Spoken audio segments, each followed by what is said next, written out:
can just keep it on. And then test. Testing. That's wonderful. Is that good? Perfect. I feel like just makes fabulous. So what we're gonna do is we'll take it now. We'll keep it on the charger, and then we switch panels. You'll be in this. We'll put you in like the middle right there. I'll hand it to you. We'll set you up, and we'll be good to go. Can we just move some of the chairs to see if he can get under the Yeah, table? let's go. And okay. Your mic. Yeah, my Careful, mic. All right. So I think they're going to push you right there.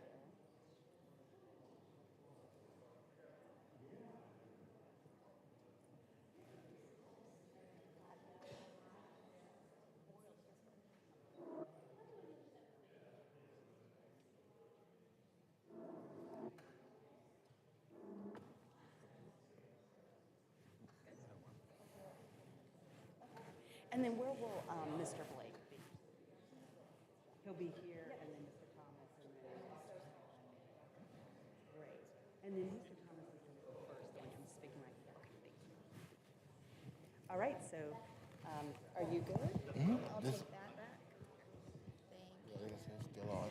I know. It's picking at my voice.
Test, test. Good morning, everyone. We're still waiting for the members, at least on the GOP side. We're probably going to be starting around 10:45, give or take, and we'll keep you updated.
Good morning.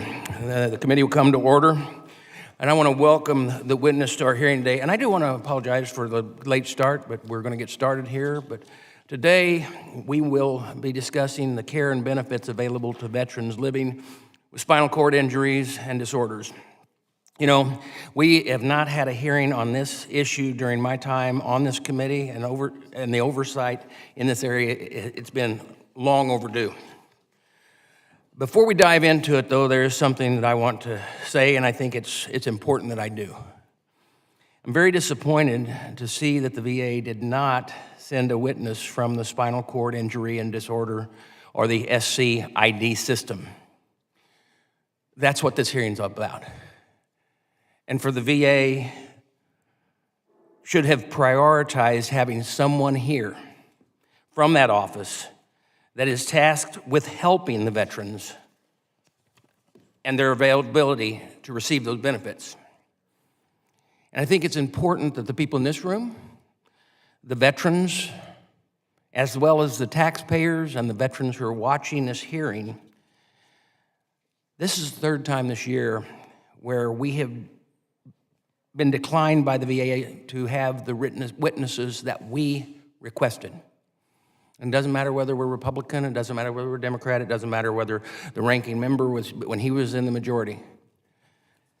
It's really upsetting whenever the VA makes decisions to overrule our decision on who we want and accept your judgment over ours. It is the responsibility of this committee to make sure VA takes care of all veterans. It is our responsibility for doing that to give oversight. And we actually do understand who we need to talk to. It is the third time this year that VA has tried to make a decision over this committee on who we need to talk to. That's not fair to the veterans, and it's not fair to the taxpayers. What you need to understand is we are the Congress of the United States. You are an agency. Yes, agency controlled by the administration, but your budget is ours. Our oversight is ours. And we have to do our job for the American people, whether it's a Republican sitting here or a Democrat sitting here. It is not the job of the VA to decide who's going to sit before us. It is our job to request and your job to deliver. I hope I'm really clear on what I just said. With that, VA has long been recognized for its unique ability to provide top-notch SCID care. VA has 25 SCID centers across the country, each specifically designed to meet the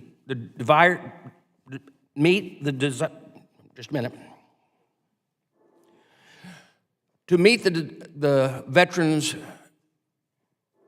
issues head on and meet those veterans with spinal cord injuries where it is convenient for them. And let me put in perspective what I mean. One of the centers is in Hines, Illinois, which is about 3 hours from the top of my district, which means it's 6 hours from the bottom of my district. That's a long time to drive for an appointment. And I want to ensure VA is meeting the veterans where they are with the health care they have earned. It's that simple. Now, we've heard stories from veterans about missing doctor's appointments due to late or inadequate transportation with no coordination from VA. Those missed appointments have contributed to about $4 billion cost to the department from what we can calculate.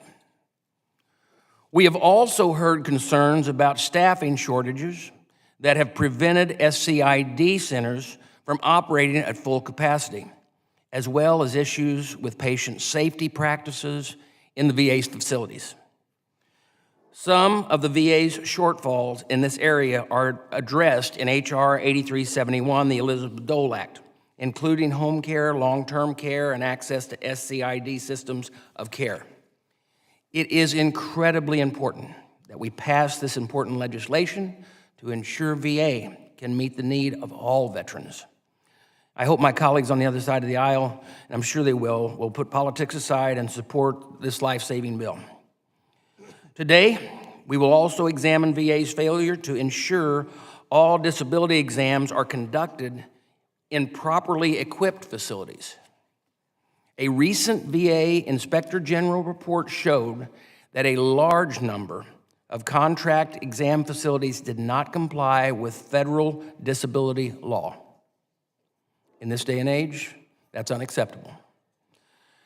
Let's be perfectly clear. This is not a mere suggestion for the department. It's what we expect.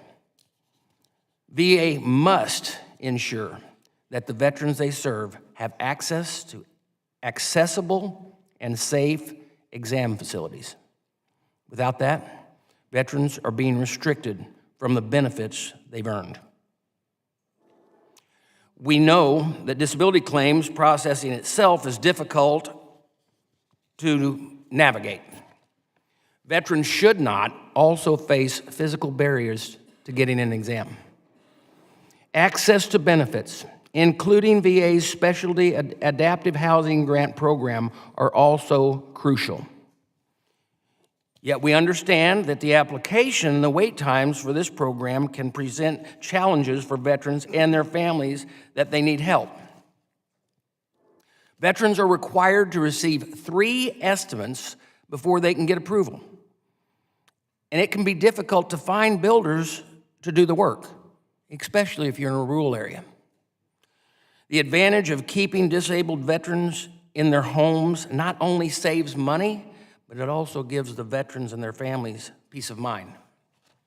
Congress has recently invested in this program. VA must make the rubber meet the road so severely disabled veterans continue to have access to the benefits that they've earned. Now, I'm eager to hear from the VA today about how they plan to fix these years-long problems. We will also learn from the expert witnesses who will speak about what more we can do to improve access to care and services for catastrophic disabled veteran community.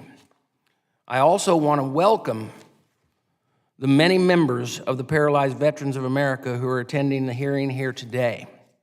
Thank you all for making the trip to DC, and I appreciate that you are spending some time here with us this morning.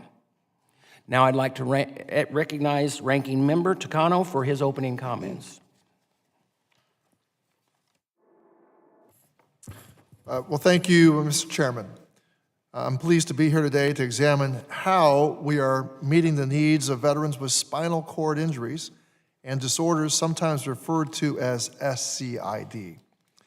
It is estimated that around a quarter of those with spinal cord injuries and disorders are veterans. Many patients live with the effects of these injuries for decades.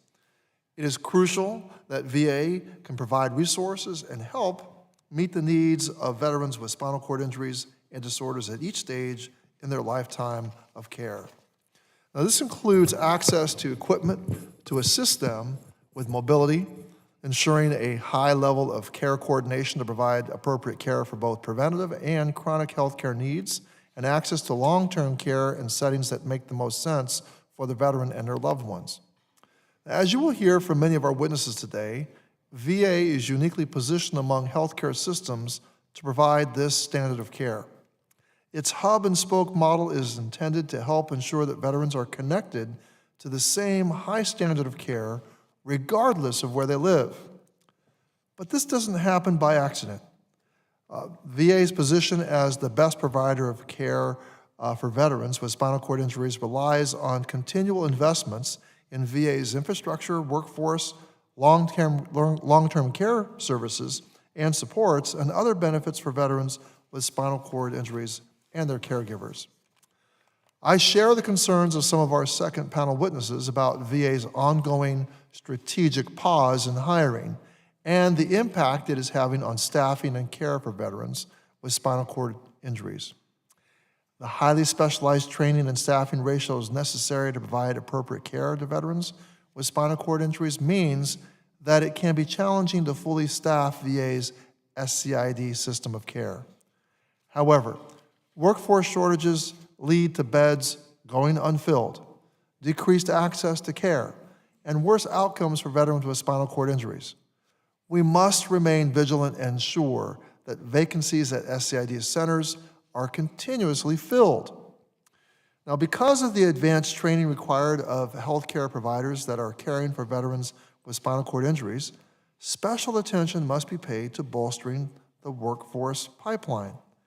It is vital to ensure VA is training and retaining an appropriate workforce for this population. And I look forward to discussing ways VA is doing this. Now, improving VA's infrastructure has long been a priority of mine, but the importance of this goal cannot be overstated when it comes to serving veterans with spinal cord injuries. VA must focus on infrastructure projects that build more capacity for SCID beds and ensure additional access within the hub and spoke model. At the same time, many existing VA facilities are in need of repairs or retrofits to ensure that they meet evolving standards of care for SCID veterans. Now, meeting both these needs will take thoughtful investment and planning, both from Congress and VA. And I look forward to working with VA on these vital projects. Finally, veterans need to be able to receive care in the venue that best fits their lives and needs. And many veterans rely on home and community-based services for health care and support. And through the Veteran-Directed Care Program,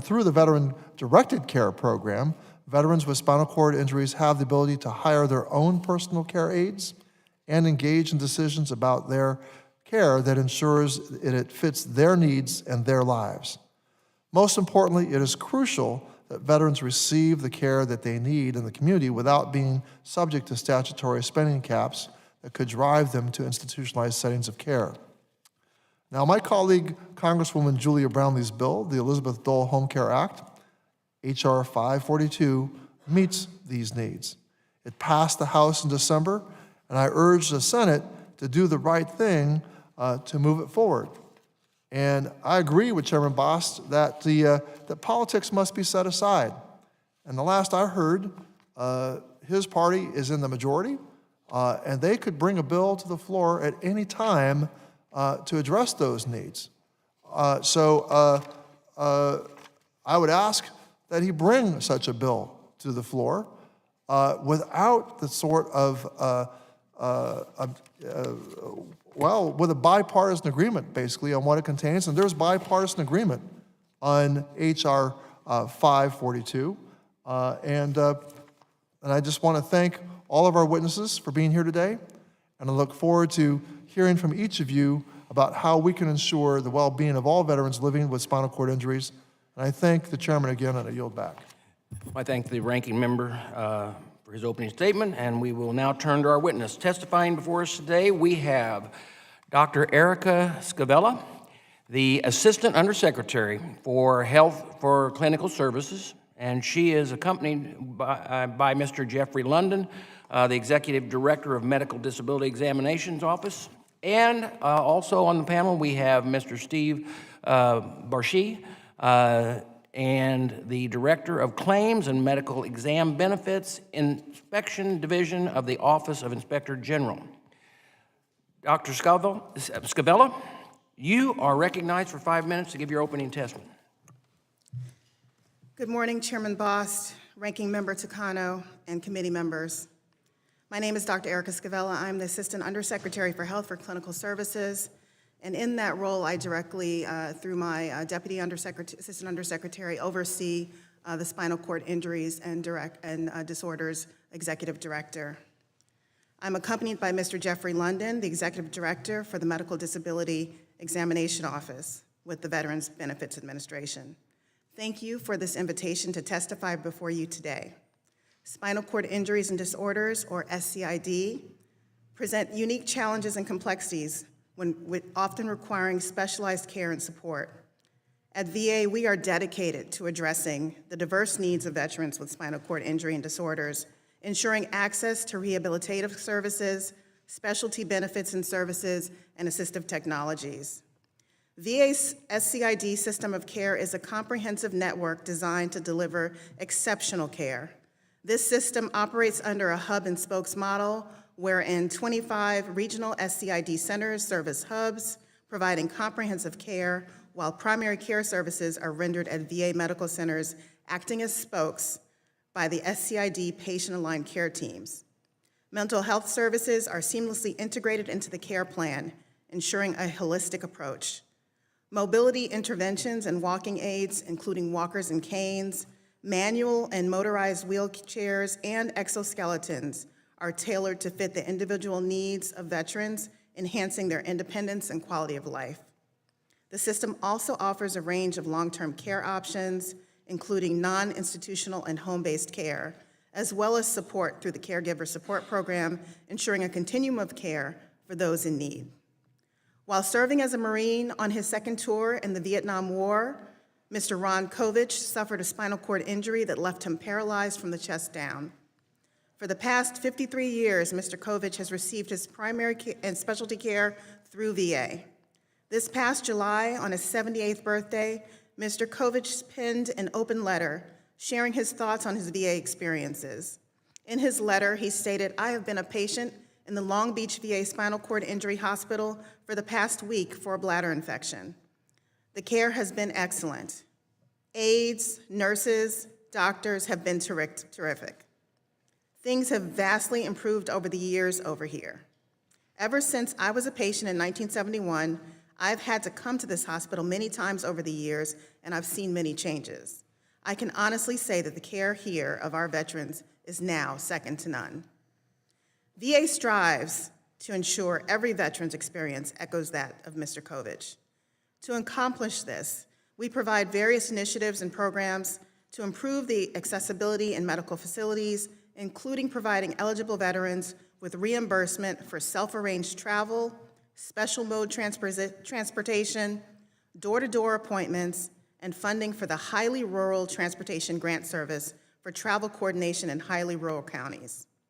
VA often continuously upgrades its facilities, integrates assistive technologies, and deploys mobile units for accessibility, prioritizing women veterans' unique needs with specialized facilities for their privacy, comfort, and tailored care. Outside of the facility, VA provides disability compensation, independent living training, and housing benefits, including the Special Adaptive Housing Grant Program you mentioned, providing financial assistance for home modifications to address accessibility needs. Additionally, we oversee contract examinations to ensure facility safety, cleanliness, and accessibility, and we work to increase the examination of our care through telehealth and acceptable clinical evidence exams. The Veteran Readiness and Employment Program additionally assists disabled veterans in preparing for, obtaining, and maintaining suitable employment. Finally, one of our most successful and impactful programs, the VA Adaptive Sports Clinics, provides the ability to empower veterans with spinal cord injury and disorders and engages them in physical activities tailored to their unique needs and abilities. These programs, which I've witnessed myself, allow veterans the opportunity to participate in a variety of sports and recreational activities, promoting physical fitness, social interaction, and overall well-being, completing the continuum of care. Chairman Bost, Ranking Member Takano, this concludes my testimony. My colleague and I are ready to answer any questions you may have. Thank you, Dr. Scavello. Mr. Rucci, you are recognized for 5 minutes to give the OIG's testimony.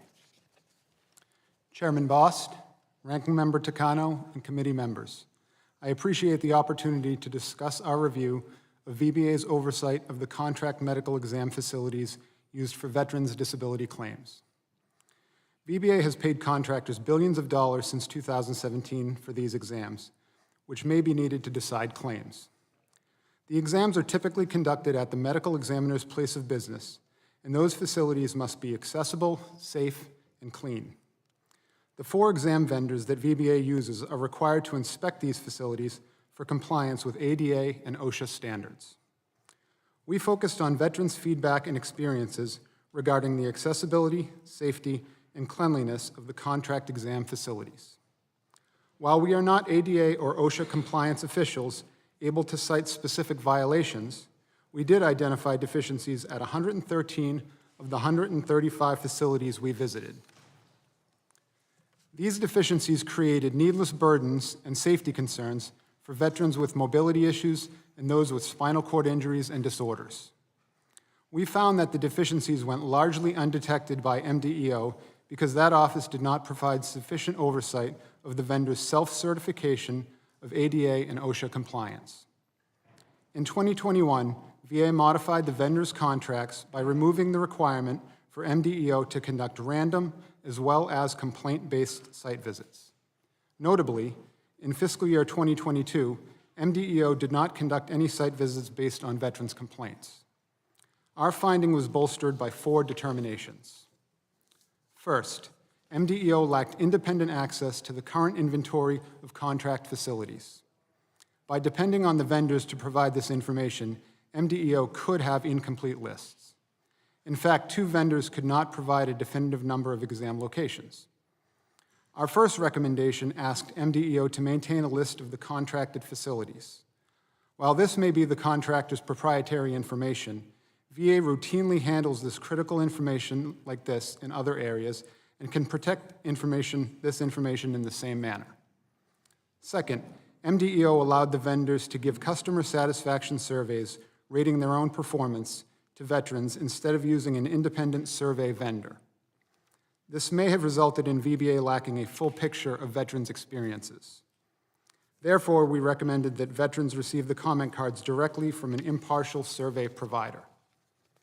Third, MDEO lacked formal guidance for staff conducting exam facility site visits. MDEO staff were not trained on the standards of review, and their checklists weren't specific enough. For example, MDEO staff did not know specific criteria, like the minimum space needed for a wheelchair to turn. Also, we found their site visits were based on general observation of the facilities. We made 3 recommendations: to develop formal site visit procedures, update checklists, and create standardized training for staff. Fourth, MDEO did not validate the vendor's self-certification of ADA and OSHA compliance. The vendor's self-certification process was not comprehensive or reliable, likely contributing to the deficiencies. Importantly, MDEO was not doing reviews based on veterans' complaints. We recommended that VBA conduct complaint-based inspections and enforce the requirement for vendors to inspect and recertify the accessibility, safety, and cleanliness of all facilities. Because of accessibility deficiencies, some veterans could not complete exams at those facilities. Additionally, some facilities had safety deficiencies, including locations with blocked exit routes or expired fire extinguishers. Other facilities lacked clean common areas or single-use medical supplies. ADA deficiencies at facilities may make them unable to accommodate veterans with mobility issues. Our report has numerous examples of facilities where wheelchair users could not enter the location, so an exam was not possible. Rescheduling exams after veterans have needlessly traveled to a facility takes time and could delay their claim. We recommended that VBA analyze all veterans' complaints and create action plans to remedy them. Our last recommendation asked VBA to work with its vendors to determine if a veteran requires accessibility arrangements before the exam. All recommendations are open, and we will monitor VBA's progress on implementing the corrective action plans to address the hardships and safety issues that veterans with mobility challenges have experienced during medical exams. Mr. Chairman and members of the committee, I am happy to answer any questions that you may have. Thank you, Mr. Racci. We're now going to go to questions, and I will yield myself 5 minutes for the first questions. Dr. Scavella, we've heard that VA transportation is often inconsistent and not accessible to SCID veterans, which result in missing medical appointments. Can you tell me how many missed appointments are the result of VA transportation issues? So thank you for that question. Our goal is to make sure we're providing access to our veterans. So we do have a number of vehicles to be used by our veterans who may be trying to get to appointments. If a veteran who has spinal cord injury and disorders self-schedules their appointment, we will reimburse them. If they live in a highly rural program or area, we have a highly rural transportation program. We also operate a veterans transportation program through volunteers. And then we do have the beneficiary travel as well as the veterans transportation program. I will need to ask for a number. I don't have a number of how many veterans may have missed an appointment. Okay, due to that is something we need to know from the committee. Also, with that, if you can check your records and try to get a calculation, because we tried to get our calculation, I said in my opening statement, we believe it's $4 million that it's cost to miss those appointments. So the number of appointments and then how much it has actually cost, how much it has ran over. Mr. Bracci, can you please explain to me the problems with the auto booth that is pictured right here behind me? Yes, sir. There are a couple of issues with that particular audio booth that we saw. The first is accessibility. There was not a ramp available where a veteran in a wheelchair could get up into the booth. The second issue is the actual size of the booth. It wasn't large enough to accommodate a veteran in a wheelchair. The minimum dimensions are 60 inches in diameter, and it did not meet that standard. And this is an important issue because we did identify instances where veterans had accidents, and they tripped and fell trying to get in and out of an audio booth like this, and ended up, we saw one case where a veteran fractured their hip and required surgery. So it's not just a matter of complying with standards, it has real impact on veteran safety. You answered my second question, and that would have been, have there been injuries and even severe injuries occur because of things like this? Yeah, based on the work we've done, there certainly have been. We identified, I think we have 3 examples in our report that showed issues where veterans have had accidents and have been harmed. Thank you. Dr. Scabella, what is the average time it takes from when a veteran applies for special housing adaptation to when the contractors begin construction of that adaptation? So thank you for that question. I'm going to turn that over to Mr. London, who is the executive for the Veterans Benefits Administration. Thank you very much for the question. Of course, it's variable depending on the types of adaptations that a veteran needs to meet his or their needs. Also, the location of the particular residence that's being modified and availability of contractors. But generally speaking, it can take over 90 days in many cases to accomplish what you asked. So then the follow-up question on that is, and I know you can't do anything about location, but what else can we do to speed up the process? Because every day is a bad day with not having access to this. I understand the question, and I agree with your sentiment. Some of the things that we've done to expedite the process to assist the veteran, because one of the things that needs to happen is the veteran has to choose the contractor, but we don't leave the veteran by his or herself to make that decision. We have a list of contractors who have successfully completed projects in the area to help expedite the process, and they also have familiarity with the details of what's required for these special needs. Thank you. Dr. Scabella, I'm concerned about the staffing level of the SCID centers. Do you believe that VA medical facilities are properly staffed for all SCID beds? Yeah, thank you for that question. Our goal is to make sure we're providing the care that our veterans need, and we do have strategic hiring, and spinal cord injury and disorders is one of the areas that we have specifically communicated. We expect those areas to be fully staffed. We currently have a 9% vacancy rate across the country, which is a decrease in past 5 years. If you look at our statistics between FY 2019 and FY 2024, we have over 232% growth in that particular area across the country to include all staff. Okay. Well, that's, I guess, how you would respond to the VA facilities there's a lot of claims out there that you're short staff nurses in and around the country. So there is a healthcare shortage generally, both within and outside of VA, which we are contending with. We're being creative in our salaries, making sure that we're being competitive, making sure that we provide the opportunity for growth once employed by VA, to make sure that our environment of working is something that's desirable by people so that they'll be willing to come into VA. And we're giving, making sure that our benefits packages for employees are enticing as well. So we are also collaborating with university affiliates to make sure that we bring in the top talent into our organization. We realize that people who train within VA, like myself, tend to come to VA to work permanently. Yeah, so my time's expired by over a minute, but thank you very much and I will now recognize the ranking member for his questions. Thank you, Mr. Chairman. Mr. Bracci, thank you for the recent OIG report on accessibility and safety at contract facilities for disability exams.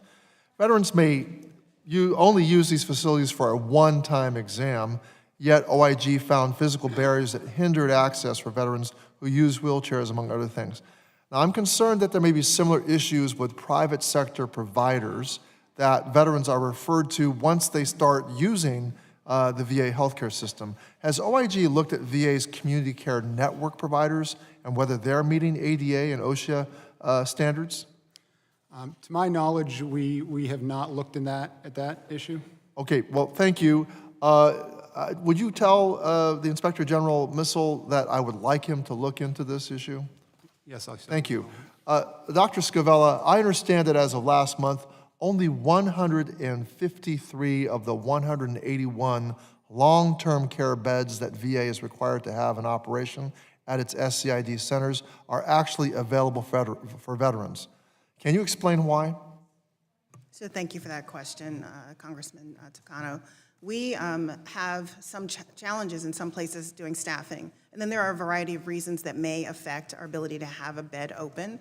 So if we do have a bed available, but it is occupied by a veteran who may have a certain infectious disease, we may have to not use the other beds in that room. Okay, well, so I'm hearing staffing, though, is the kind of predominant reason. Lack of staff. These beds are empty because there's no one there to staff the veterans who might fill them. And just to be clear, veterans with SCID need access to long-term care beds at VA. Is there a waiting list? We don't have patients who are waiting to get in. If we are unable to provide the care within our organization because of the acuity of this illness that they have, we will make sure that we coordinate with our community partners, recognizing or transfer to other facilities within our VA. So you're saying there's no waiting list because you place them in community partners? If we are unable to house them within one of our hubs or provide care in our spokes, it's Okay. a complicated answer. Okay, and I could go into whether or not those community care facilities rise or meet the level that provided VA, but I want to go down another train of thought here. I'm sure you understand that my concern that VA is proposing to move up to $10 billion from direct care and medical facility infrastructure to community care in fiscal year 2025 to cover an expected shortfall. Now, this certainly won't help fill the vacancies and staffing that we're talking about in VA's SCID system of care. How can VA make the needed investments in the SCID workforce to provide the best care for veterans if we are diverting so much funding to community care? So, as I've said earlier, our goal is to try to keep our veterans in our system. We want to make sure that we're providing the care for veterans. We have increased our staffing in spinal cord injuries and disorder by over 230% in the past 5 years, and we're making sure that we are enticing employees to come into our system as a provider of choice. I get that, but the administration is making a decision to move money out of direct care, which you need the staffing. Beds are empty, and that's forcing you to put people into the community already. I share I share the concerns that PVA expresses in its testimony about VA's decision to severely limit hiring in fiscal years 2024 and 2025. VA issued a May 31st memo directing facilities to continue filling vacancies in VA's spinal cord injury system of care. But how is VA going to hold the field accountable and ensure that there is sufficient workforce to meet the needs of SCID veterans? So thank you for that question. We are coming on the heels of a remarkable over 61,000 employees who've been brought into our system, mostly in direct care positions. And we have increased the staffing in our spinal cord injury disorders. We only have a 9% vacancy, which is lower than it's been. So we continue to prioritize that through our strategic hiring to make sure that we're providing that care. Excuse me for interrupting, but have you set a target date for the field to address staffing challenges that led to the closure of long-term care beds specifically? Is there a target for that? So the request is to make sure we are strategically hiring, realizing that it takes time to bring in nurses and physicians specifically because of the requirements to make sure that their credentials are what they state. So we have a directive or memo from the Undersecretary for Health regarding how we should be moving forward. It's clear to our organizations, and the expectation is that those direct care appointments and opportunities would be provided first. So our plan is to get those employees I'm glad it's appointed. prioritized, but has he set a target date? I'd have to look back at the memo to give you that date. Could you get back to me on that? And I hope if there isn't one, that there'll be a concrete target date set to fill these beds, to staff these beds. I yield back, Mr. Chairman. Thank you, Ranking Member. Dr. Miller Meeks. Thank you very much, Chairman Bost, and thank the witnesses for being here. It's a little bit surreal to me because I started out my career as a second lieutenant nurse in the Army stationed at Walter Reed on Ward 10, the neurosurgery floor, so taking care of traumatic brain injuries, which we didn't call them that at the time, spinal cord injuries. I've flipped my share of striker frames and also worked with halos. And my husband, interestingly enough, got out of the military to get his BSN. He was an E6 LPN when we met, and took care of a spinal cord injured veteran as a private LPN to do that before the VA provided that care. So I know how challenging this can be. Dr. Scavella, according to some of the data obtained by committee staff, we know that 18% of patients seen in the past 3 years for spinal cord injuries and disorders were also seen for substance use disorder or had that diagnosis. Do you believe that the VA has the capacity to provide inpatient mental health and substance use disorder care? Yeah, so Dr. Miller Meeks, thank you for that question. We do feel as if we have that ability because we are an integrated healthcare system. Mental health is embedded in the patient-aligned care teams that provide primary care for this population of veterans. If they require substance use disorder on an inpatient setting, we are able to provide that care as well. We do have systems across the services across the system. Are the SC, and this is again reminiscent of the old Walter Reed, are the SCID units using 4-patient bed models in their centers?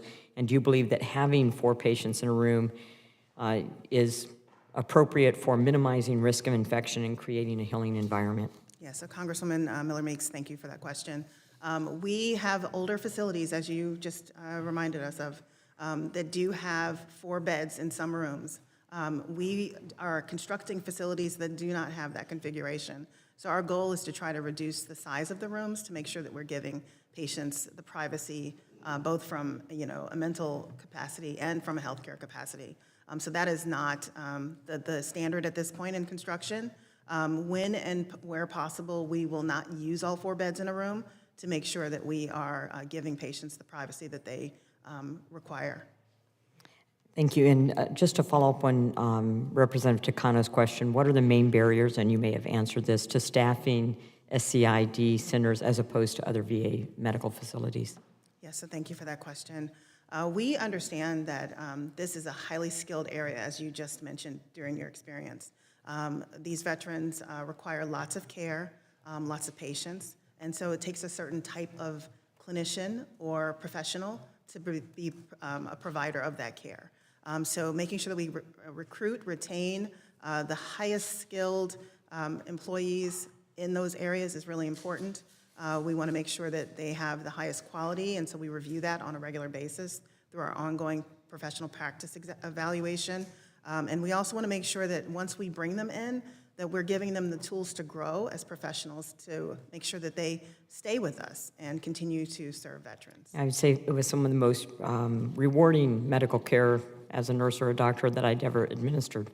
Mr. Blake, the committee is aware of a few promising technologies. I think we cannot have this hearing without mentioning the innovation that's occurring in this space, mainly brain-machine interfaces, which hold immense promise for catastrophically disabled veterans. What research or outreach has PVA done in this space and technology and its key players?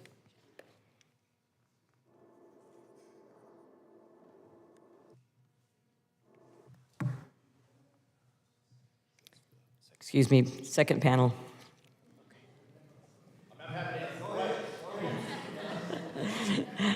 Thank you very much. I yield back my time, but I'll submit the questions for the record. Representative Brownlee. Thank you. Dr. Scavella, you testified, I think in response to the chairman's question, that you don't know how many missed appointments there are due to transportation. But why would you ever turn down a catastrophically disabled veteran who had travel issues once they got to the VA? Why would you ever turn them down for his or her appointment? So thank you for that question. I'm not aware of us turning anybody away, and that's why I don't think I can answer that question. We would make sure that we're providing that care, whether they're late by a day or by a minute. So it is important that we are providing the care when and where they need it. If we are, for whatever reason, whatever the condition is of that veteran, if they're too ill for the capabilities of the facility that they show up in, we will make sure that we get them to the appropriate level of care, whether it's in the VA system or in the community. Obviously, our goal is to try to keep them within our system because of all the things I've talked about with continuity, making sure that we can provide that care, not just for whatever the issue is, but the whole health of the veteran. So what are your, how would you describe your best practices for the LGBTQ plus community for women who are catastrophically disabled? So thank you for that question. We appreciate legislation that has helped us to ensure that women veterans who have spinal cord injury and disorders can receive the care in-house or at home that they require, as well as for things such as mammography, which is difficult related to positioning them. So we are very grateful for that. Our goal through the messaging from the secretary through to each employee is to make sure that we're providing care for every veteran who's served. Our mission statement has changed to reflect that. And both the secretary, the deputy secretary, who is very concerned about us making sure that we are here for women veterans who may not see their place, that we are providing that open and welcome care. What about the LGBTQ? LGBTQ, we have several different projects related to making sure that we're being open. Currently, June is Pride Month, so we are recognizing our population of both employees and veterans during this month to make sure that we're providing that care, that people know that they can see themselves as their authentic selves here at work. So there are a lot of things ongoing to make sure that we are being open and responsive to the population. So my understanding is when women with spinal cord injuries or disorders show up at a health clinic or a medical center, that they are then required to go to an SCID center first in order to be referred to by an OBGYN. Is that true? So we are going to try to provide the care to a veteran who may show up in whatever care place she may show up. I understand that's your goal, but I want to know what the reality is happening today. So when we have a new patient come in, if they're coming in for their care, if they are spinal cord injury and disorders veteran, we would want to make sure that we're tying them in with that population to provide that care. If they're coming in for women's health services and we can provide that care in the women's health clinic, we will do that. So basically you're saying that's not really happening. If they show up at a medical center or health clinic, they're not getting referred to an SCID center? Unless you have a specific instance that you'd like me to look into, I'm unaware of that. Okay. Can you speak a little bit to the differences between the Elizabeth Dole 21st Century Healthcare and Benefits Improvement Act and the standalone bill that was supported in a bipartisan way, I will add, the Elizabeth Dole Home Care Act. Can you talk a little bit about the differences in what the VA really supports in terms of those two bills? So thank you for that question, Congresswoman Brownlee. I will have to take that back. I don't have the department's technical review of those at my fingertips at this point, so I can't speak freely about that. Great. Well, the last thing I will just say, too, is having had a meeting in my office yesterday, and that I know that there are PVA members in this room who have personally experienced being turned away after traveling to VA appointments. So I would really encourage you to speak with them and hear their stories, because I think what you're saying and what we're hearing from PVA members don't line up. And obviously, we need to get to the bottom of that. So I would appreciate it, and with that, I yield back. Thank you, Representative Brownlee. Representative Luttrell, you're recognized. Thank you, Mr. Chairman. Dr. Scavella, if I were you, I'd take a hard look at the room behind you before you get out of here and leave, because they were shaking their heads to Ms. Brownlee's point. So that's something you're going to want to have an answer to when you engage with the committee, okay? How long have you been in this position? I've been in this position since January of 2022. I've been at the VA for 25 years. 25 years. Mr. Bracci, that IG report, are there any bullet points on that report that have been replicated over previous years? Some common themes, you know, as far as the contract exam program, we've been focusing on that for several years now because of the millions of veterans that impact. What discrepancies that we're seeing in the VA system that are ongoing?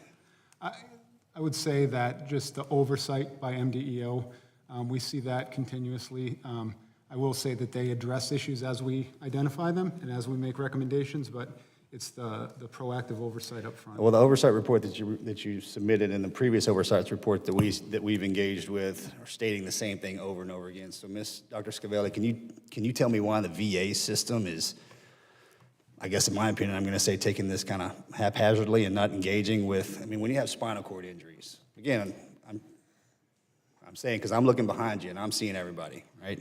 And so I really want to know why this, the Secretary's number one priority is suicide, and I appreciate that wholeheartedly, but when our veterans have lost the ability to be mobile, amongst other things, it runs neck and neck.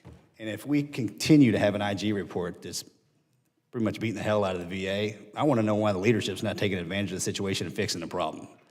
And so far, you haven't given us any dates. Now, I've listened to the committee members, including the ranking member, ask questions. What are the dates? The dates. And in the military, we ask for dates. Those are hard lines because we function that way. That's how we operate. So I want to know when the VA is going to throw us a hard time and say, hey, this is when we're going to fix this. Can you answer that question for me? So thank you for that question, Congressman Luttrell. We are making sure that we're answering the mail when it comes to these findings.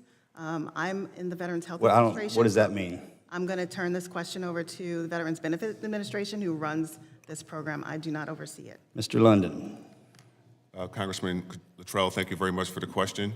And to answer your question specifically, the recommendations that OIG identified in the report will all be satisfied by the end of this fiscal year, so by September 30. 3 of the recommendations we've already implemented, and we will provide all of the evidence to OIG after they're completed on September 30th. So September 30th, that's a hard time. That OIG report is going to be completely resolved.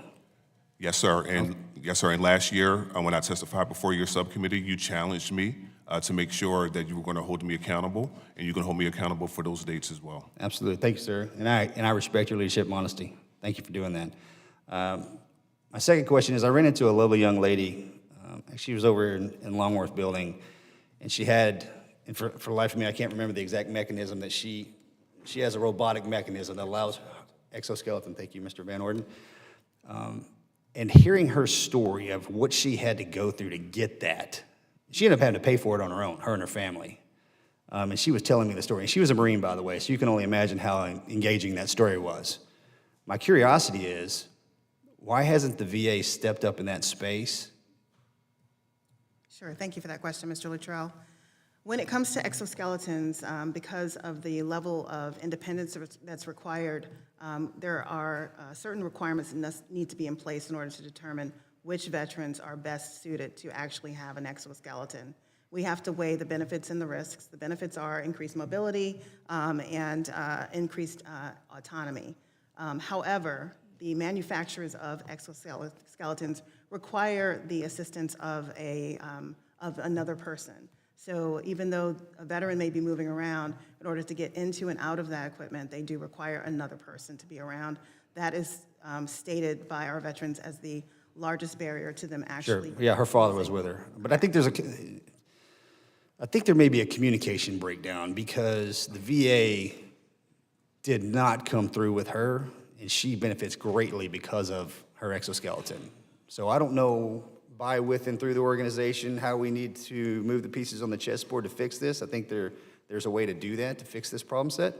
I just would ask the VA to take a harder look at the advancements in technology for our members in need.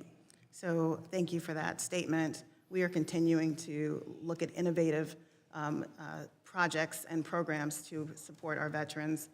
In 2016, I'm not sure when she received her exoskeleton, we did devise a specific type of evaluation for those veterans who are interested in exoskeleton.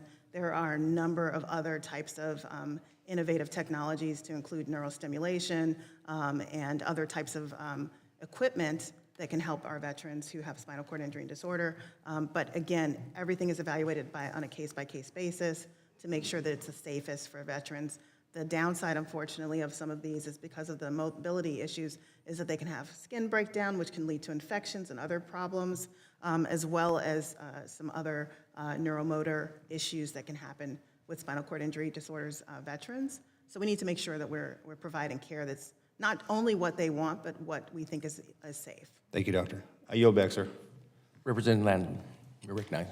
Thank you, Mr. Chair, and thank you for the hearing, and thank you all for being here.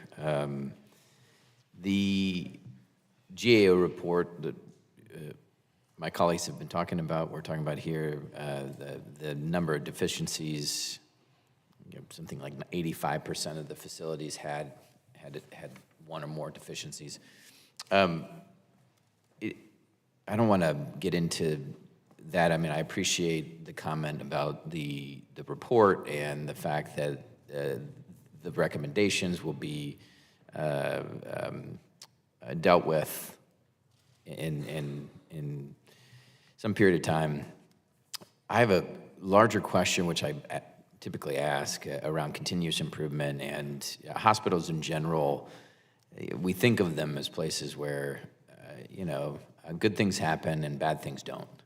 Though we know, and you all know, and the folks here know that bad things happen all the time, and the bad things are really bad in some instances. I mean, these are adverse events or serious safety events, medical errors, these kinds of things. And I bring those up because in Cincinnati, we have a children's hospital, which is now ranked, I believe, #1, but it's 1, 2, 3 every year.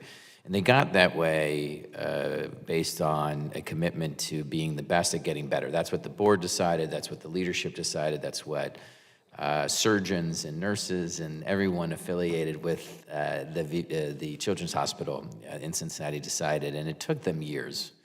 But they started with the serious safety events, and they wanted to get that to 0 because the only number that was acceptable is 0. They haven't had a serious safety event in over 2 years, and it led them to get very serious about everything, from post surgical infection rates to the customer experience and things like this GAO report and deficiencies and they so for example they had they got a 96% satisfaction rate, and one of the board members one year said that's good, but we see 1 million people every year, so that means 40,000 people were unsatisfied. Let's do better. And it was that, so now they're, you know, they have much higher satisfaction rates. I'm curious about, you know, because you all deal with some of the most significant and complicated medical issues. And I'm curious, what approach do you all have now as it relates to getting better? The measures that you use, what does it look like in terms of the culture? How would you describe where you're at now versus where you'd like to be? Yeah, so thank you for that question, Mr. Lensman. We are constantly striving to improve the care we provide within our organization. And we also have the same type of stretch goal to have no complications, no falls, no infections, things like that. We have a continuous improvement process that takes place at the medical centers individually. And I do want to make a distinction that the concerns raised in the report were related to the oversight of external organizations that we are sending veterans to, as opposed to our medical centers themselves. Yeah, and to that, this was just one data point, and it had to do with care unrelated to yours, but the adverse events or medical errors associated with community providers was 2x in one particular area.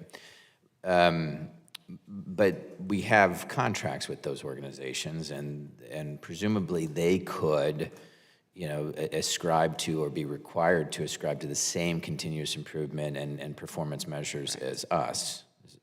So what does that look like? Right, so one of the things I will talk, and I will let Mr. London add to this answer, is that we're increasing the number of visits that we're conducting to those facilities.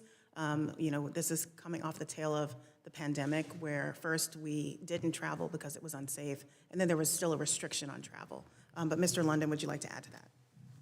Yes, very similarly, we started traveling in April of 2022 to do site visits, and since that time, we've done over 700, including an additional 300 virtual visits, and we plan to continue to do those and increase the number of visits that we're going to have going forward to make sure that we're continuously improving. I appreciate it. My time's up. Thank you. I yield back. Mr. Van Orten. Thank you, Mr. Chairman. Dr. Scavella, we keep hearing the same words and phrases all the time: continuously improving, doing our best, we're shooting this. And, you know, we keep hearing the same stuff over and over and over again. We're trying to get better, we're trying. Will you turn around, please? I'd like you to get the view that, I'm serious, will you please turn around? This is the view that Congressman Luttrell had of these people that are permanently assigned to having to have artificial apparatuses to function and live. So as your department continuously strives to improve and get better and do all this stuff, and the IG report just says you're not, they're still stuck in those chairs, ma'am, while you get to go home. And while your staff that is continuously improving gets to go run in a field with their family, and they don't get to do that. So I am thoroughly unimpressed with your department's performance. And I think that the IG report says that you guys are failing. So when is someone at the Veterans Affairs, when is someone at the VA going to be held accountable to the point where they're not working there anymore? So thank you for that question. When we do see performance issues, we have to document those and go through a process to separate someone from employment. And when in those instances, whether it's related to poor care or poor coordination of care, we take those actions. When is the last time you have fired someone from the VA for poor performance? I'm not overseeing direct patient care, so my answer to that question wouldn't really be illustrative of what's happening in the field.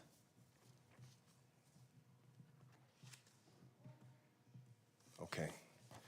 So for what period of time did you not do performance oversight visits during the COVID-19 public health emergency? Was it the entire time? I will have to turn that over to Mr. London because these were for the Benefits Administration. Thank you very much for the question. Up until from March of 2020 to April 2022, we were precluded to do in-person travel. Okay, so what happened during that period of time? The vendors have been doing stuff the whole time, right?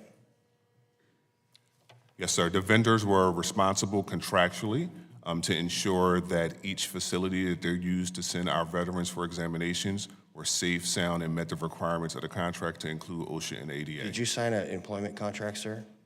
Did I sign an employment contract? Yes. Like, it says Department of Veterans Affairs.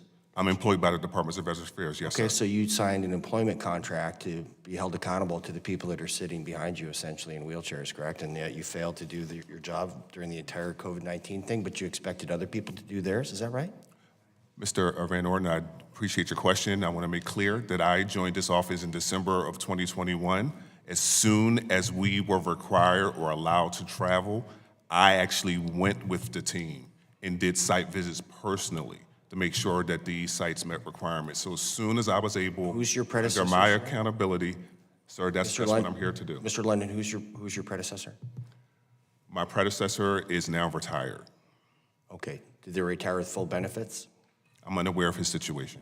Okay, I think you're seeing where I'm going here. I do, sir. Consistently, the theme that I get from the Veterans Affairs Administration is that the Veterans Affairs Administration is putting the Veterans Affairs Administration above the veterans. And that's not why you're here. It's not why we're here. So you guys have to understand your bureaucracy is not more important than the people sitting behind you in wheelchairs who are trapped in that reality. And they can't escape that reality.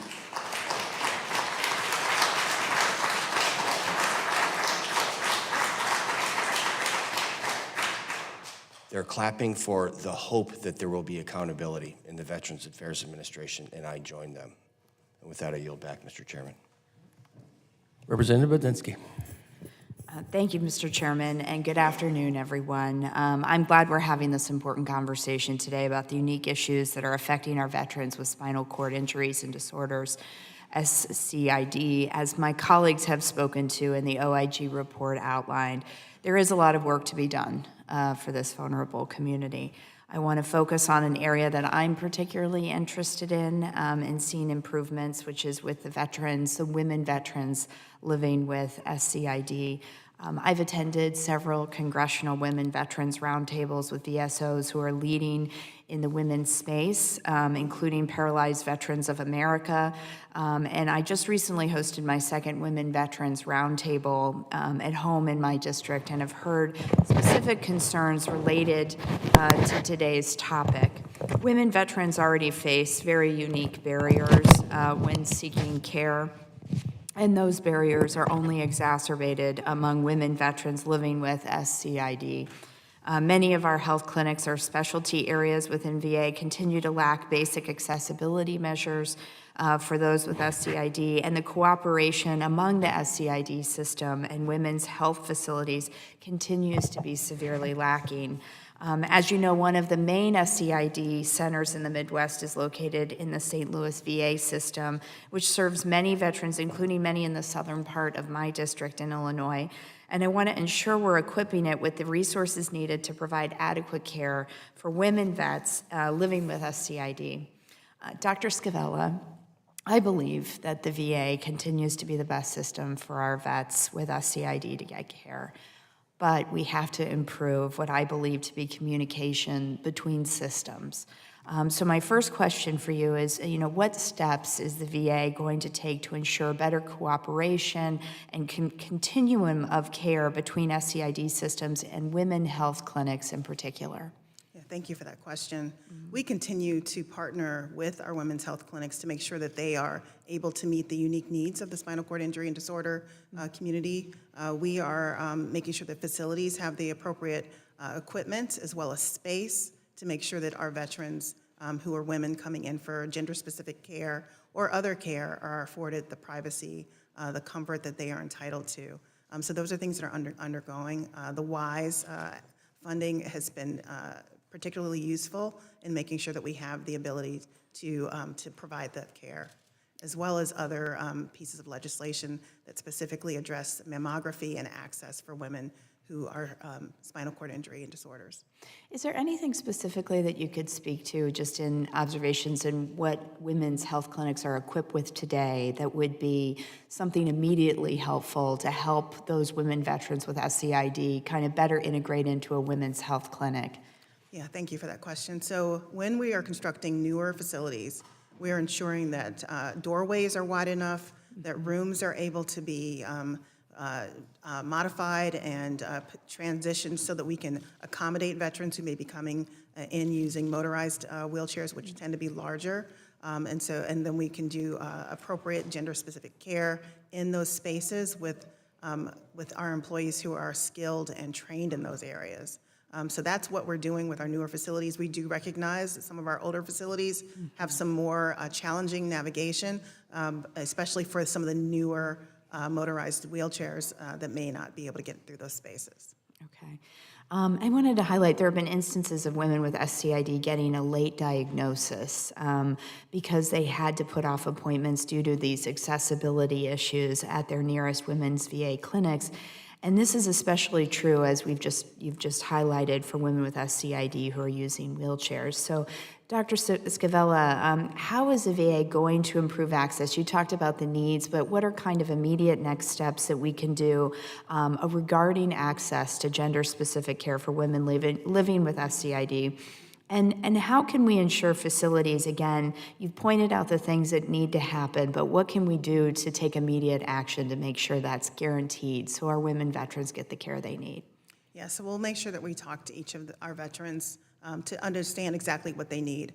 One thing that we are making sure is happening is for veterans who are coming in with spinal cord injury and disorders, we want to make sure that all routine annual screening is completed, whether we're talking about our women or our men, and that those things are not afterthoughts. So as part of their patient-aligned care teams, they're specialized in spinal cord injury and disorders at those spokes or those centers, those hubs. We're making sure that that is part of the care.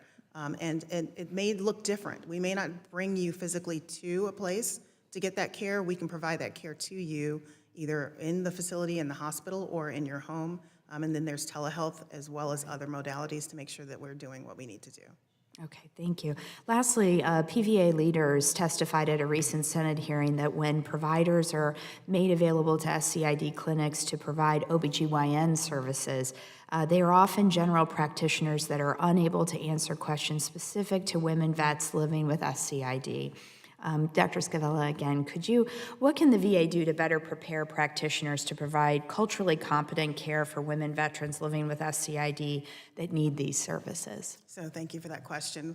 We do have a number of gynecologists, obstetrician gynecologists, who are employed by VA, and then we do have a number that are in partner with our university affiliates providing that care. So those are two of the ways we can make sure they're receiving the highly skilled gender-specific care that they require. And then if we do have an internist or another specialty that has the skills and the training to provide gender-specific care, we just make sure that they are educated on this particular population. We have ongoing engagement with the Spinal Cord Injuries and Disorders National Program Office to provide training specific to our veterans, as well as other types of engagements, face-to-face, virtual, on an ongoing basis, as well as a community of practice. So we're really making sure that we are giving our employees the skills that they need, as well as bringing in the skilled providers, physicians, to provide that care. Thank you very much. I yield back my time. Thank you, and thank you, Dr. Scavilla and Mr. London and Mr. Brici, for testifying today. You're excused, and would like the second panel of witnesses to approach the witness table and get ready. Thank you.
Testing. I'll go mute it, so what do you want?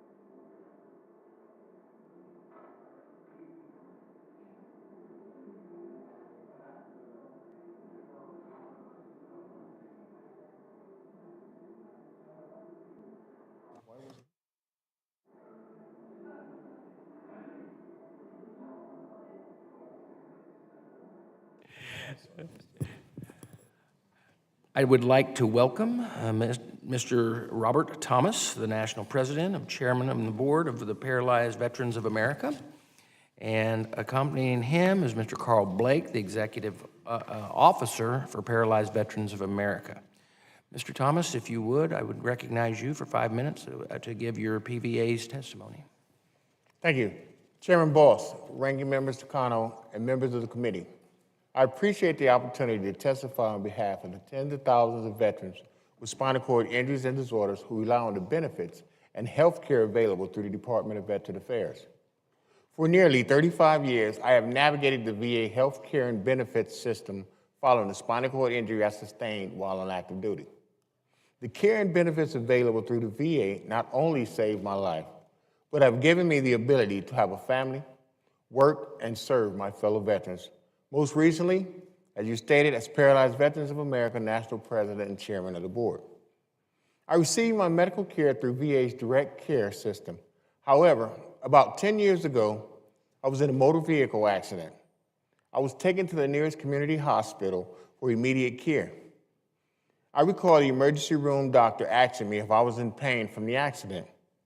I told the doctor that I was paralyzed and unable to feel such pain. Without further examination, I was given pain medication and just released. I knew that I needed to get to the VA, where I later received the proper examination. I know firsthand why people with spinal cord injuries who didn't serve tell me that they wish they could access the care and support available through the VA. Without the VA's SCID system of care, I do not know where I would have been. And many of the men and women sitting here behind me would say exactly the same thing if they're speaking today. That's why we become so concerned when the SCID centers have to close beds because they don't have enough nurses to properly staff them. Veterans Health Administrative Directive 1176 provides the staffing guidelines to allow healthcare professionals to properly care for veterans with SCID. Depending on the function level of an acute SCI patient, a nurse may spend an hour or more each time with the veteran's room. That's why it is important for SCI centers to have higher staffing levels than other wards. We need every level of VHA, including central office, divisions, and the individual medical facilities to take seriously the requirements of VHA's Directive 1176. We need the VA to properly deploy its resources and request the funding needed to provide the level of care outlined in the directive. If the VA system of care isn't properly funded to ensure the staffing levels meet the needs of the veterans with SCID, then our government is defaulting on a promise made to care for us who become catastrophically injured or ill in our service to this great nation. It's not just acute post-injury or diagnosis that we depend on. It's also the lifelong care that allows us to remain independent. Caregivers are tremendously important for veterans with catastrophic disabilities. My wife, LaShawn, is not only my spouse, she's also my caregiver. I mentioned Andrew, a veteran with ALS, when I testified in March. It's only because of the tremendous advocacy of Andrew's wife, Lisa, that he is still receiving care at home. Recently, she took the exceptional steps of petitioning directly to the Undersecretary of Health, which compelled his local facility to recalculate the cost of his care. in an attempt to delay his reaching the statutory cap. No family should be forced to take such aggressive measures. The Elizabeth Dole Home Care Act would fix this problem. We need Congress to pass the Senator Elizabeth Dole's 21st Century Veterans Health Care and Benefits Improvement Act, which includes this important legislation. I and my fellow paralyzed veterans believe that the backing of every major veterans organization should be enough to get H.R. 8371 through Congress without further delay. Andrew can't wait anymore. Lisa can't wait anymore.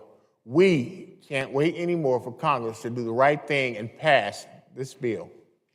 I'm grateful for the support I received through the VA, but my fellow veterans and I are concerned about the future of the VA SCID system of care. Without a robust system, we are in danger of living diminished, shortened lives.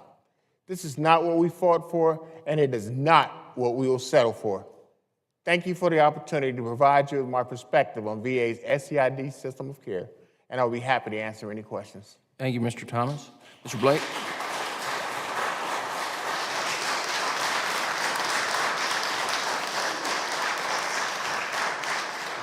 Mr. Blake, you're now recognized for 5 minutes. Thank you, Mr. Chairman. I've been here a long time, and you mentioned earlier how long you've been here and don't recall a hearing on SCID.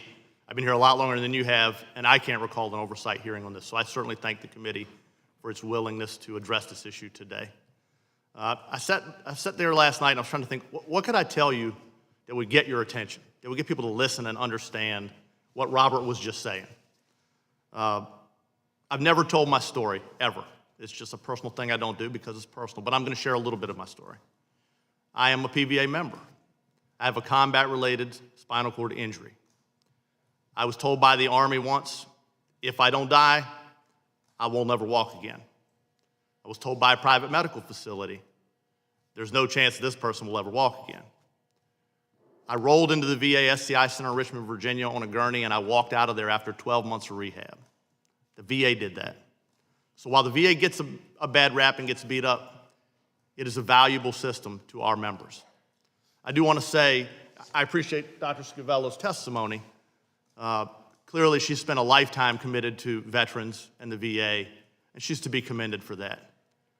But I think it's important that we step back now and realize what's really going on in the SCI system of care. The fact is, the SCI system is at a breaking point. We survey all of the SCI centers on an annual basis. Every month we do bedding staffing survey of the SCI system of care. This is what we know to be true. There are staffing shortages all over the system. It's not 9%. It's more like 30%. There is a severe lack of resources dedicated to this system of care. The VA has a larger financial problem that, for whatever reason, no one is willing to admit and accept. The VA has been given a lot of money over the years. We recognize that fact, especially in recent years. But what the hell they have done with it, we don't know, because where it has been directed is not towards the SCI system of care. We met with the SCI leadership from all over the country a couple of months ago, and here's what they told us. They can't hire anyone, not just because there aren't providers available.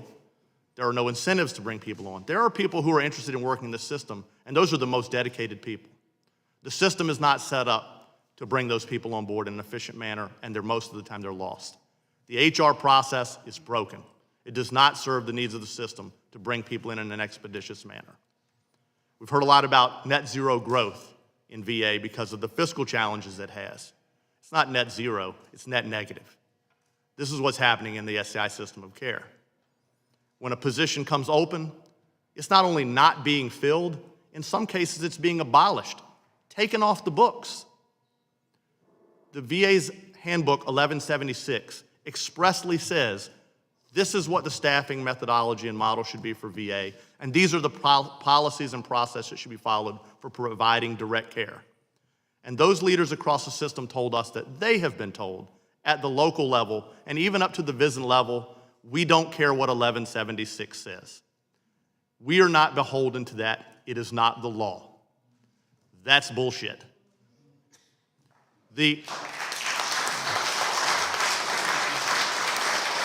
If you're going to craft a policy and a process to deliver care, then you should follow it. And if you're unwilling to do so, admit why.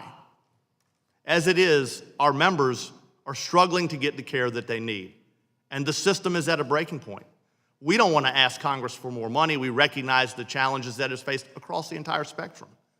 But resources are going to have to be put in the system somehow to ensure that they are able to staff, provide the equipment, and build the capacity that they need. There are centers that are actively being degraded today. They are actively closing beds today. The system is shrinking, but the population that needs this service is not. Yes, it's getting older. That doesn't mean the population is shrinking. Some real effort needs to be put into rejuvenating this system, or it's going to collapse on itself. And everyone in this room and everyone listening and all of our members are going to suffer because of it. There were questions about women's health care. They will be irrelevant if we don't fix this system before it is too late. But that is close to where we are now. It's important that we all understand the VA has a vital role to our members, to all veterans. If veterans want to go out into the community, PVA doesn't have an express opposition to veterans getting care in the community. It's a necessary tool for the VA. But that option is not available to our members. It is only the SCI system of care that makes their care possible. And we have to invest in it. If we do not, there are much worse horror stories that could come from it. We're here pleading with you to actually put the emphasis behind it. All the memos in the world, all the policy directives in the world don't do any good if it's not being enforced. It's all well and good to say, we support the system of care. Well, show it to us, because we don't feel like that's what's happening today. Thank you, Mr. Chairman. Thank you, Mr. Blake.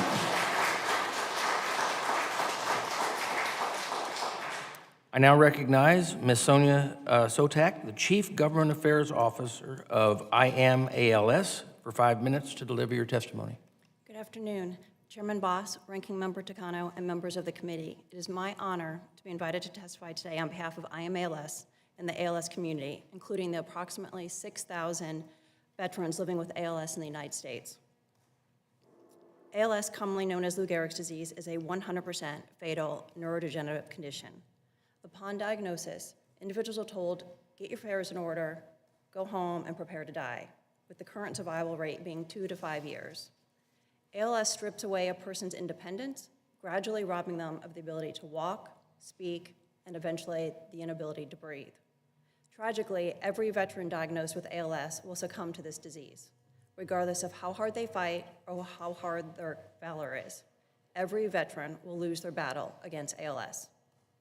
As this committee is aware, ALS in veterans has been determined to be 100% service-connected, with veterans being twice as likely as civilians to develop the disease, and post-9/11 Air Force veterans showing a 10-fold increase in incidence. It is estimated that 5,000 to 6,000 of the 30,000 individuals living with ALS in the United States are veterans, roughly 16% of cases. However, these figures are approximate due to challenges in accurately diagnosing ALS. After being diagnosed, many of our veterans and their families must take significant time to advocate for themselves while managing the disease. And frequently, it is to explain to the VA what their VA benefits are as a veteran with ALS. To help veterans navigate this complex system, IMALS's veterans team developed a comprehensive toolkit that outlines the available benefits for veterans, including how to access them.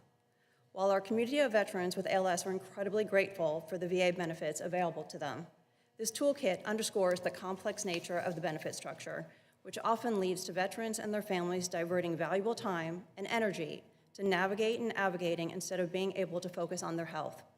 Lack of knowledge of the VA system can result in frustration and delays in service. Because ALS can progress rapidly, delays need to be avoided at all costs. Congress recognized this when you all worked together in a bipartisan manner and passed the ALS waiver eliminating the SSDI waiting period in 2020. Our veterans with ALS and their families deserve the same recognition when accessing benefits, including home health care. While the VA Spinal Cord Injuries and Disorder Centers are equipped to address the needs of veterans with static spinal cord injuries, they often struggle to meet the complex requirements of ALS care. ALS demands a multidisciplinary approach and specialized equipment that many SCID centers lack. Geographical barriers of the centers compound the challenges faced by veterans with ALS, especially those not living in certain urban areas. Based on the needs of our ALS veteran community, IMALS is asking for an increase in this expenditure cap for non-institutional care from 65% to 100% of the cost of the closest VA community living center through the Elizabeth Dole Home Care Act, which is included in the Senator Elizabeth Dole 21st Century Veterans Healthcare and Benefits Improvement Act. By raising the cap to 100%, veterans with ALS and their caregivers will be able to access healthcare in the comfort of their homes. This will enhance the quality of life for veterans with ALS and alleviate the burden on their families and caregivers. IMALS and our veteran community also appreciate that the Elizabeth Dole Home Care Act acknowledges the crucial role of caregivers, often family, in managing the daily needs of veterans with ALS. The Act offers resources, training, and financial assistance to caregivers, easing their emotional and financial burdens and enabling them to provide improved care and support to our veterans. I'm going to take a moment to share with you the impact of this legislation could have had on our Navy veteran, Garrett. Garrett served as part of the Seabees, a Navy construction battalion with tours in Iraq and Afghanistan. Garrett's battle with ALS epitomizes the challenges many veterans face, especially when trying to remain in their homes as the disease progresses. When Garrett was first diagnosed, he and his wife attempted to manage his care at home, with most of his care falling on his spouse to avoid reaching the 65% cap. However, despite their efforts to navigate the system, Garrett was trapped in a cycle of bureaucratic red tape. Garrett eventually required more assistance, surpassed the home cap, and was put in an institution. Garrett elected to remove his trach, ending his life early rather than being isolated in an institution. Garrett simply wanted to be at home. At the end of his life, Garrett felt hopeless and out of options. His heartbreaking decision to end his life because of the complex system not providing the best support for his final battle shows the urgency of passing this legislation, and Garrett is not an outlier. Unfortunately, I can tell you about other veterans who have had the same circumstance.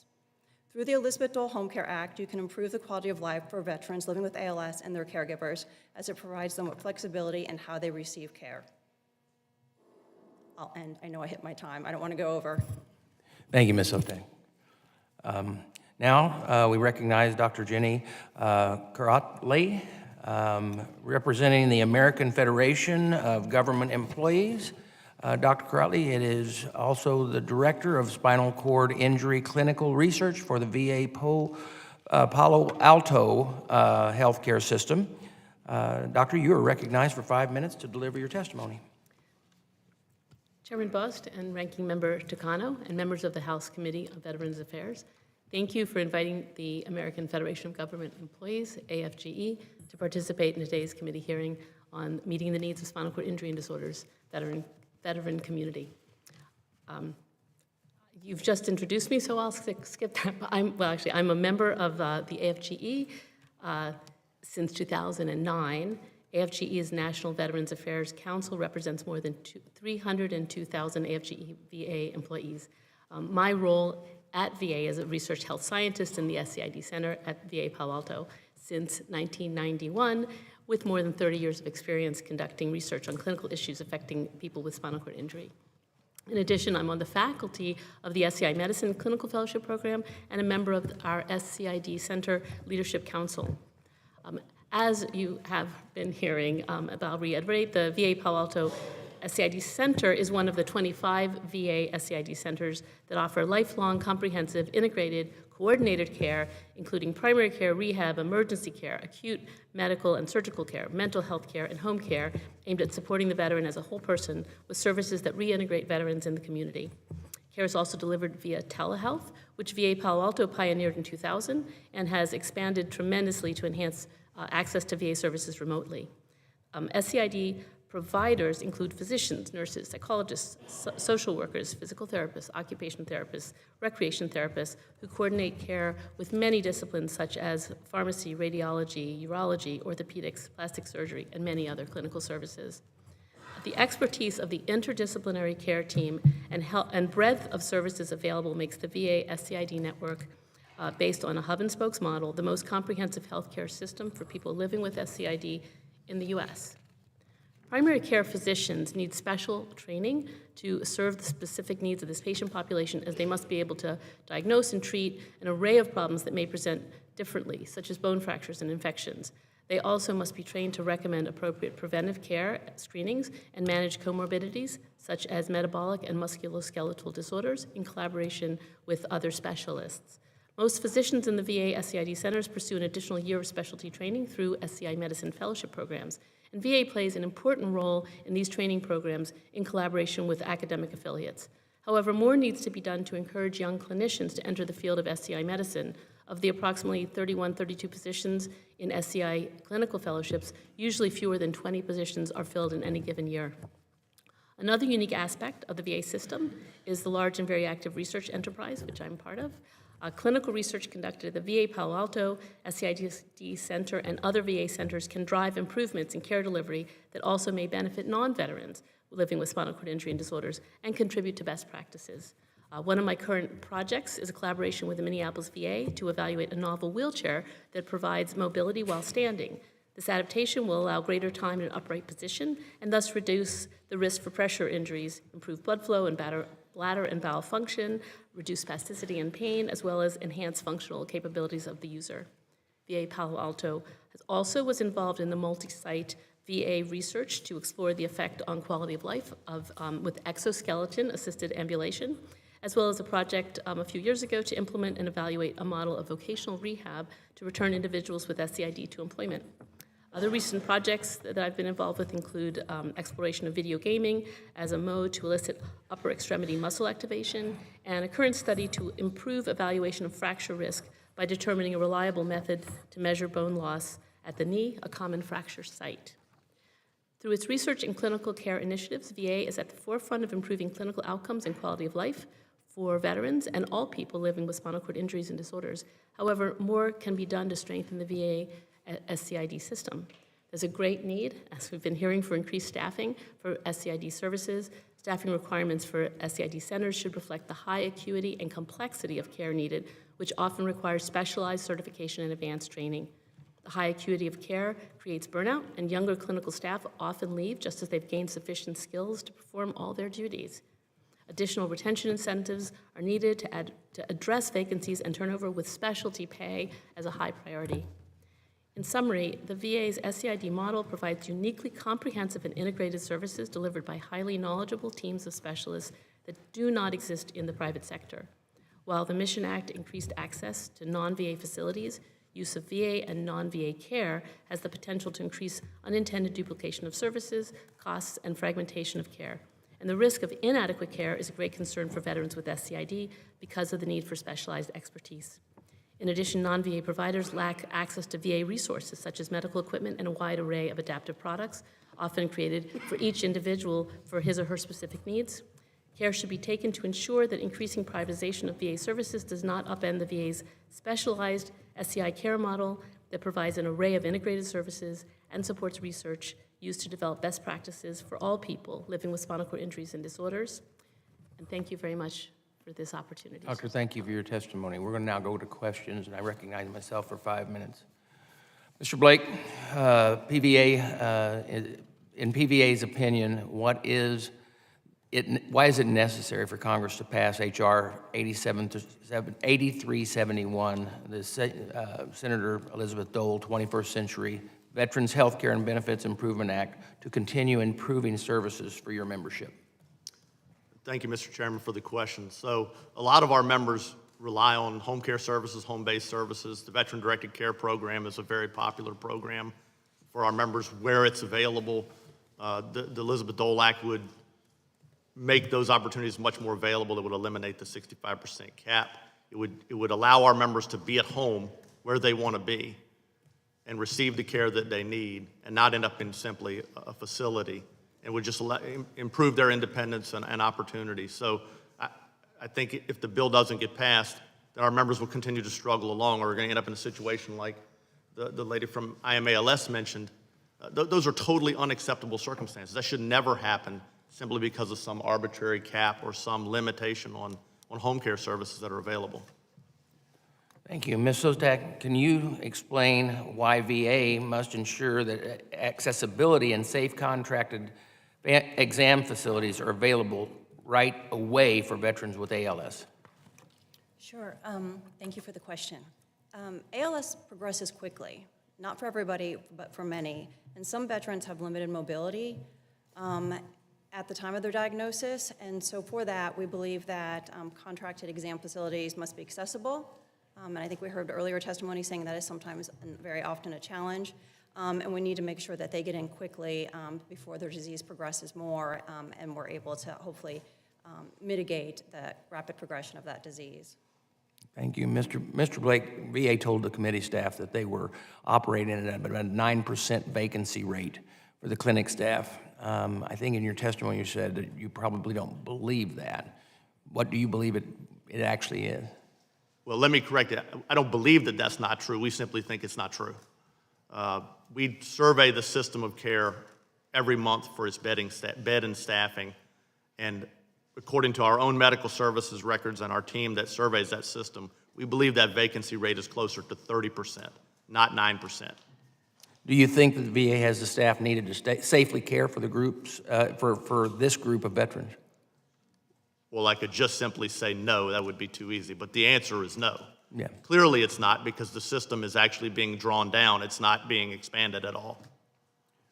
Mr. Thomas, can you tell me why it is important to have competent, properly trained clinical staff when you're being treated at SCID veterans?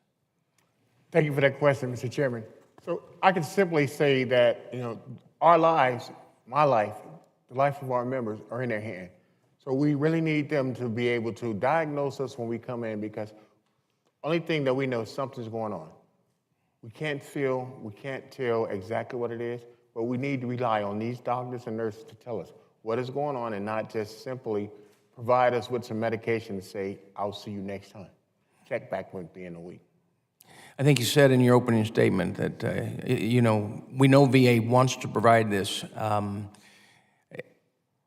We've just got to make sure that we do the oversight to make sure that it is doing it at the top level that you all deserve. We want to continue to work to do that. And with that, I'm going to turn over to Mr. Takano for his questions. Recognized for 5 minutes. Thank you, Mr. Chairman. I want to start with Dr. Karatley. Dr. Karatley, can you expand on the training and continuing professional education that clinicians have to undergo to be able to provide appropriate care to SCID veterans? And we have been talking about the importance of highly trained people to take care of this SCID population. So can you expand on the training that's necessary? Thank you for that question. Yes, I'm glad to. We have one of the clinical fellowship training programs at our facility in Palo Alto, and it is a year-long intensive program for physicians who want to have a subspecialty in spinal cord injury medicine. They become board certified. It includes exposure to inpatient, outpatient, all sorts of additional specialty trainings that can be provided. We partner with, our program at Palo Alto is actually under Stanford University, and we partner with the Community SCID Center nearby. Most of the programs, many of the programs involve VA, but not all. And when residents choose programs, often they value being able to be at a VA to gain that training, the training opportunities to work with veterans in the system for the high level of specialty training that they can get. Well, thank you. Does VA cover all the costs of the ongoing training? No, not that I know of. They don't. They don't cover the ongoing costs of continuing education they need to do.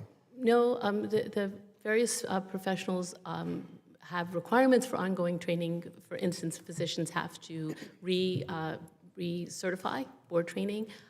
We have a variety of other specialty certifications, such as wound training, high-level seating training.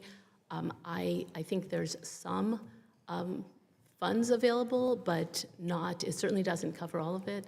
There's a limited amount available for conference attendance. It's fair to say that it takes thoughtful investment in VA's workforce in order to provide the high level of care that SCID veterans require and deserve. Would you say that's right? Absolutely, and well said. So my colleague Julia Brownlee has an important bill, the VA CPE Modernization Act, H.R. 543. We've been stymied in advancing this bill because of its costs, estimated by the CBO to be about $3.3 billion in combined discretionary and mandatory spending over the 10 years. This is addressing the cost of training SCID employees. However, I think this would be a very worthwhile investment. This legislation would provide stipends of up to $2,000 per year for VA clinicians continuing professional education expenses. And what would this mean for employees if for VA's SCID system of care? It would mean a lot, would it not? That would be wonderful. Well, I would like to change to Mr. Thomas. Mr. Thomas, in your testimony, you highlighted how VA's SCID system of care is uniquely positioned to meet VA's PVA members, your members. Why do you think it's so important to ensure that VA is able to continue to meet the needs of SCID veterans? Thank you for that question. So I believe that being able to meet the needs of all of my members, myself to be included, is that it's very important because, outside in the community, as I stated in my oral statement, that, the doctors don't know. They're unsure of what goes on. So the specialized training that's provided for VA clinicians and everything, it's important to us to make sure, again, we can be diagnosed correctly, they know what's going on. Prime example is if an individual comes up with autonomic dysreflexia and the individual doctor doesn't know how to treat that, it can become very severe to our members and to myself as well. So, having those specialized care, having a specialized care system available to us means a lot. So our current investments in VA infrastructure and direct care, not community care, direct care for veterans with SCID, are they sufficient? I would turn that over to our CEO, Blake, to answer that question. I'll answer it like the other question, no. Thank you. Well, I agree with both of you. Congress needs to make more considered effort to balance the amount of funding going out of VA to private sector providers rather than into VA in the form of investments in the direct care workforce and improvements in medical care facilities. Would you agree with what I just said? Yes. Yes. Well, I'm glad we agree on that premise. That is why we must continue to prioritize efforts that invest in VA. And I believe investments in VA are investments in veterans, especially veterans who truly depend on the specialized care that VA can offer. We need to build on that offering and expand it as well as other benefits. In your testimony, you mentioned the importance of enacting legislation like the Autonomy for All Disabled Veterans Act, which would increase grants for veterans to make structural improvements to their homes, and the Rural Veterans Transportation to Care Act, which would provide innovative transportation options for veterans traveling to medical appointments. I agree that these should be priorities for Congress and that we should ensure that we advance these kind of bills. Now, I'd like to go back for a moment to Dr. Karatley. What kind of feedback do you hear from physician fellows and other providers about training they've received at VA? What do they like about practicing at VA versus in the private sector? Thank you for that question. It's an excellent question. The constant feedback we get is how the clinicians are able to practice medicine that they've been taught. They have access to the specialty services, they have access to resources, and they don't have to curtail or prioritize care based on what might be available to support it. So it really allows them to practice to the fullest extent and in the best interests in the health and well-being of the patient. Well, thank you. I yield back. Sorry, I went over my time. Not a problem. General Berkman, you're recognized for 5 minutes. Thank you, Chairman Bost, for holding this hearing and giving us the opportunity to focus on the needs of our paralyzed veterans. As has been made clear through the testimony today, there are a wide range of reforms and improvements needed at VA to ensure the best possible care for these veterans, and I appreciate being able to hear our witnesses' support for bills like the Elizabeth Dole Home Care Act.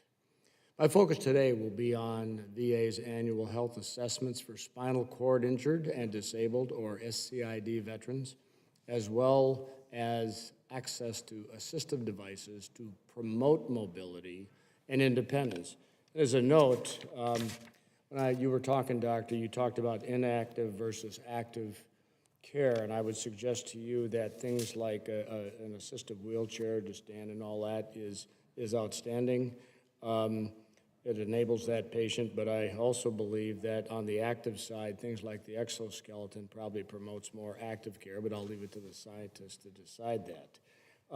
Mr. Thomas, great to see you again, as always. Last time I think we talked was over on the Senate side. Could you please describe the benefit of these annual preventative health assessments for SCID veterans? The benefit to having an annual exam would be that you could stay ahead of any issue that may be coming up. And the doctors are aware of the smallest thing that the individual hasn't came to that realization that is going on and happening with them. For me, I didn't know that I was coming down with type 2 diabetes without going to this annual exam. So doing that, it get me to be on top of that and find a way to try and not be too diabetic, if I could say that, or if that's a real way. But it prevents everything. So to me, medicine is preventive care anyway. So basically, what I'm interpreting you to say that VA should, wherever possible, be doing more to ensure more paralyzed veterans nationwide are made aware of, and then therefore are able to receive these assessments. I assume a simple yes would probably be. You're absolutely correct. Right, yes. Roger that, okay. And regarding assistive devices, do you feel there are improvements that can be made to ensure paralyzed veterans are able to be assessed for and provided with devices that they are clinically eligible to receive based upon the assessment of the individual veteran? I would also say yes to that. And if there's any new and innovative technology that comes out, I feel that they should always be on top of that so that they can increase our mobility access.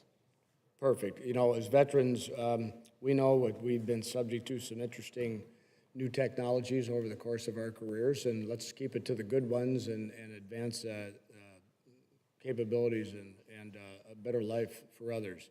While the VA has procedures in place on paper to provide annual assessments for SCID veterans and provide them with assistive devices, the reality for many paralyzed veterans has shown that there is more that needs to be done. I'm grateful for PVA's support of my bill, HR 6373, the Veterans Spinal Trauma Access to New Devices, or Veterans Stand Act, which I introduced along with Chairman Bost, Health Subcommittee Ranking Member Brownlee, and Congresswoman Debbie Dingell. This bill will codify the VA's obligation to offer annual examinations for SCID veterans, take steps to improve outreach for those who are eligible, and ensure paralyzed veterans are able to be assessed for and provided with assistive devices. As I said, there's still a lot of work to be done on behalf of our paralyzed veterans. I hope this committee will advance the Veterans Stand Act so we can make the progress necessary in those efforts. And with that, I yield back. Thank you, General. Ranking Member, you're recognized for closing remarks.